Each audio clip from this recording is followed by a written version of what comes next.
Brought to you by Penguin.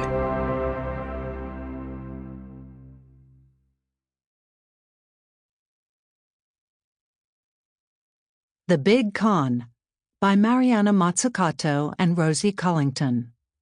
Read by Amy Finegan. Chapter 1. Introduction. The Big Con, a confidence trick. To overcome the greatest challenges of our time, from pandemics to the climate crisis, requires ambition and prowess. All types of organizations in our economies must be guided by experience and technical knowledge, and people with project management skills.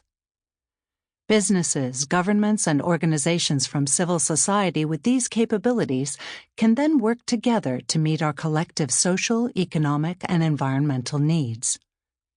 And yet this does not describe the world we live in. Many governments have stopped investing in their own capacity and capabilities, and because they fear failure, they do not take risks.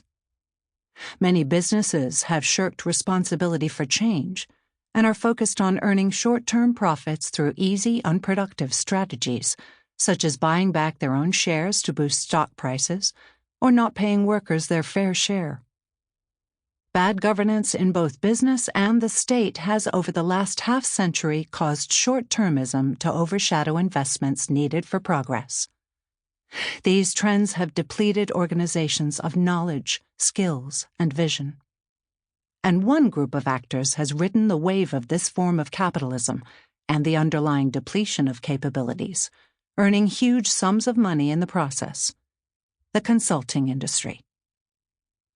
Consulting companies such as McKinsey, Boston Consulting Group, BCG, and Bain Company, often referred to as the Big Three strategy firms, and PwC, Deloitte, KPMG, and EY, the Big Four accountancies, are hired by governments, businesses, and other organizations to perform different types of tasks on their behalf.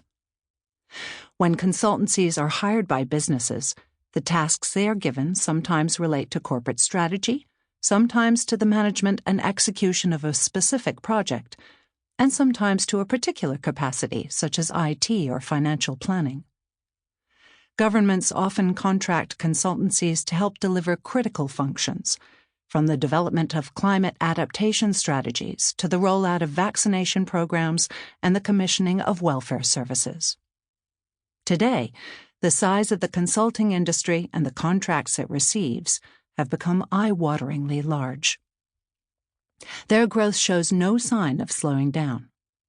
In 2021, estimates of the global consulting services market ranged from between almost $700 billion to over $900 billion, though these figures do not give the full picture of consultancies' activity. In every room. The omnipresence of consultants across the economy is striking. Indeed, during the first 2 years of the COVID-19 pandemic, 2020 to 21, governments spent unprecedented figures on contracts with the big consultancies. By July 2020, McKinsey had already secured over $100 million from the federal government in the United States for pandemic-related tasks. In the United Kingdom, Deloitte received at least £279.5 million from the central government in 2021. One estimate suggests that in the UK, over £2.5 billion worth of consultancy contracts were awarded by public bodies in 2021. In Italy, McKinsey was contracted to help organize the country's €191.5 billion share of the EU Pandemic Recovery Fund. Consultants have also been at the highest tables of decision-making during many of the past decades' global economic upheavals, from the Eurozone debt crisis to the recovery of Puerto Rico in the wake of Hurricane Maria. During that time, the Big Three and the Big Four have also been hired to help design smart cities, develop national net-zero carbon strategies, propose education reforms, counsel armies, manage the construction of hospitals, draft medical ethics codes, write tax legislation. Sample complete. Ready to continue?